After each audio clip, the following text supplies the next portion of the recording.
வணக்கம் நண்பர்களே. Had to fit ஜெர்னில இது நாள் 13.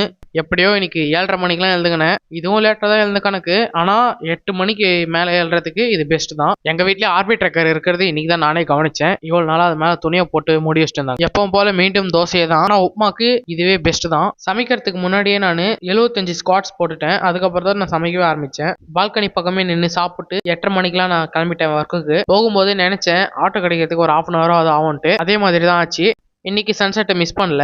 அப்படியே சன்செட்டை கொஞ்ச நேரம் வீடியோ பிடிச்சிட்டு சன்செட்டை பார்த்துட்டே இருந்தேன். 6 மணி அளவில் பல்கான ஸ்டாக் வந்து இறங்கிச்சு. அதெல்லாம் பார்த்துட்டு 9 மணிக்கெல்லாம் ஒர்க் பண்ற இடத்துல இருந்து நான் கிளம்பிட்டேன். அப்புறம் ஃப்ரெண்டு கடையில் போயிட்டு காளான் சாப்பிட்டு இருந்தேன். கூடவே ஃபில்டர் போட்ட தான் ஃப்ரேம் உள்ள வரும்னு சொன்ன அக்காவும் வந்திருந்தாங்க. இன்னைக்கு பஸ்ஸில் தான் வந்து இந்திய குடிமகன் ஒருத்தர் பஸ்ஸில் எல்லாருக்கிட்டையும் அஜித் பிடிக்குமான்னு கேட்டுருந்தாரு. வர வழியிலேயே என் ஃப்ரெண்டு என்னை பிளாக் பண்ணி வாடா டீ குடிக்கலாம்னு சொன்னான். நானும் அவனும் ஒரு 10 மணி அளவில் போய் டீ குடிச்சிட்டு வந்தோம். பூனை வேற சுற்றி வந்து நின்றுச்சு. வீட்டுக்கு எடுத்துன்னு போயிடலான்னு தான் பார்த்தேன். ஆனால் ஏற்கனவே நானே வீட்டை விட்டு வெளியே நிலைமையில தான் இருக்கேன். கம்முன்னு டீயை மட்டும் குடிச்சிட்டு அங்க இருந்து கிளம்பிட்டோம். எப்படியோ டீ குடிக்கும் தான் கால் பேசாம இருந்தான். நான் வந்ததுல இருந்து யாருக்கிட்டயும் ரொம்ப நேரம் போன் பேசினே இருந்தான். அப்புறம் ஒரு 10:20க்கு தான் நான் எங்க வீட்டுக்கு வந்தேன். எனக்கு திரும்பவும் தோசை தான் செஞ்சு வச்சுக்கிறாங்க. அதை பார்த்ததும் ஒரு மன உடச்சலோட அதை சாப்பிட்டு 11:20க்குலாம் எடிட்டிங்க முடிச்சுட்டு அதோட நாளை முடிச்சுக்கினேன்.